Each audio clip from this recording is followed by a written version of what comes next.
Hello friends, ചെമ്പനീർ പൂവിൻ്റെ പുതിയൊരു promo റിവ്യൂയിലേക്ക് എല്ലാ കൂട്ടുകാർക്കും സ്വാഗതം. അങ്ങനെ നമ്മുടെ രേവതി എന്തൊക്കെ തന്നെ പറഞ്ഞിട്ടും സച്ചി അതൊന്നും കേൾക്കുന്നില്ല.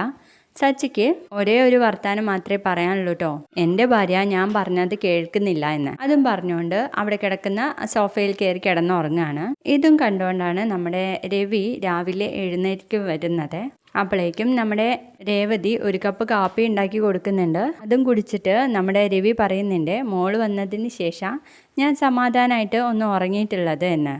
അപ്പോഴേക്കും സച്ചിക്കും നമ്മുടെ രേവതി കാപ്പി കൊണ്ടുവന്ന് കൊടുക്കുന്നുണ്ട്. അത് കൊടുക്കുമ്പോൾ ദേഷ്യത്തോടെ നമ്മുടെ സച്ചി പറയുക, ഇങ്ങനെയുള്ള ഭാര്യമാരുള്ളിടത്തെ ചായയും കാപ്പിയൊന്നല്ല വേണ്ടത്, മദ്യ എന്ന് പറഞ്ഞിട്ട് ദേഷ്യത്തോടെ റൂമിലേക്ക് പോകുന്നു.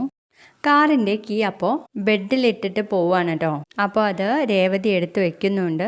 അങ്ങനെ നമ്മുടെ സച്ചി ഫ്രഷായി വരുന്ന സമയത്ത് കാറിൻ്റെ കീ കാണാത്തപ്പോൾ രവിയോടാണ് കേട്ടോ ചെന്ന് ചോദിക്കുന്നത്, അച്ഛാ കാറിൻ്റെ കീ കാണുന്നില്ല, എവിടെയാ വെച്ചതൊന്നും ഓർമ്മയില്ല എന്ന് പറയുമ്പോൾ നമ്മുടെ രവി ചീത്ത പറയാണ്, എവിടെയാ വെച്ചത് ഓർമ്മയില്ല പോലും, ഇന്ന് കാറിൻ്റെ കീ കാണുന്നില്ല, നാളെ നിനക്ക് കാറ് തന്നെ മറന്നു പോവല്ലോ, നിന്റെ കുടിയൊക്കെ നിർത്തിക്കോണം എന്ന് പറയുന്നുണ്ട്.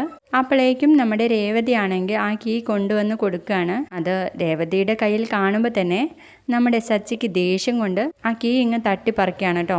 അതും കൂടെ കാണുമ്പോൾ നമ്മുടെ രേവതി നേരെ ചെന്ന് അടുക്കളയിലെ ജോലിയിൽ ഏർപ്പെടുകയാണ്. അവിടേക്കും നമ്മുടെ സച്ചി എത്തുന്നു. എന്നിട്ട് പറയും, ഞാനേ അവിടെ വച്ചിരുന്ന കീ എടുത്ത് നീ ഒളിപ്പിച്ചു വെച്ചു, എന്തിനാ?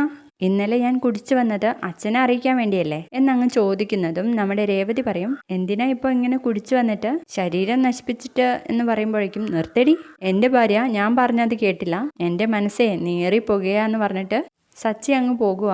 ആ സമയത്താണെങ്കിൽ നമ്മുടെ രേവതിക്ക് ആകെ വിഷമം കൊണ്ട് നിൽക്കുന്ന ഒരു അടിപൊളി പ്രമോ ആണ് വന്നിട്ടുള്ളത്.